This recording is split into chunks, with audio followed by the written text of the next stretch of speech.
l'Afrique n'a pas besoin d'hommes forts, mais d'institutions fortes.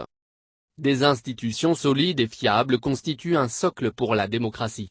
Au Kenya, la justice a débouté le président Uhuru Kenyatta à propos de la réforme constitutionnelle qu'il a initiée un an avant l'élection présidentielle devant lui permettre de prolonger son bail à la tête du pays. Le pouvoir est une drogue dure. Une fois qu'ils ont goûté l'ivresse du commandement, ils ne peuvent plus s'en passer. Ils rusent avec les textes pour prolonger la jouissance du pouvoir. Des manœuvres politiciennes qui ont permis à certains dirigeants en Afrique de l'Ouest Faure Gnassingbé, Alassane Dramane Ouattara, Alpha Condé de s'éterniser au pouvoir.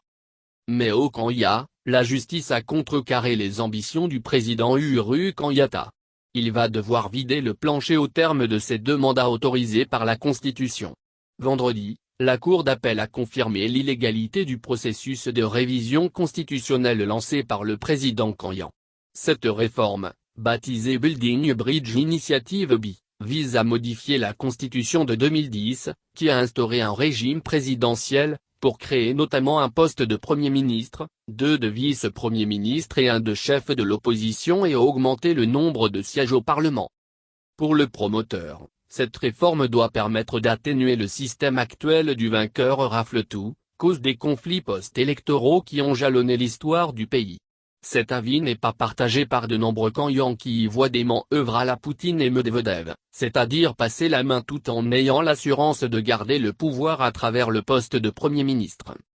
Le texte divise aussi le pouvoir législatif et judiciaire. Si le Parlement a donné son feu vert à la réforme, la justice, elle, y a opposé une fin de non-recevoir.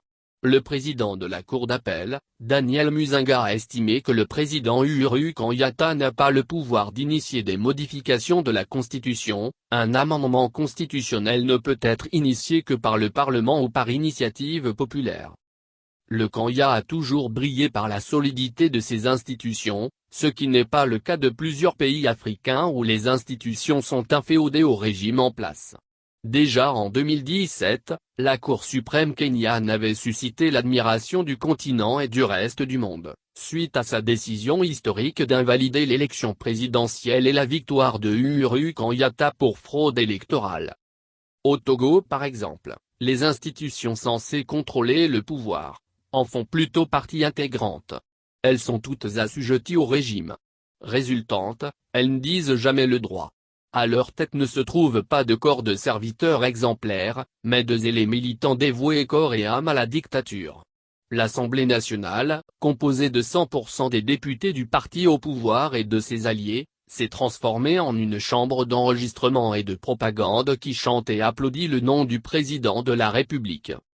Dans les pays voisins, notamment au Bénin et au Ghana, les institutions impliquées dans l'organisation des élections ont permis l'alternance démocratique.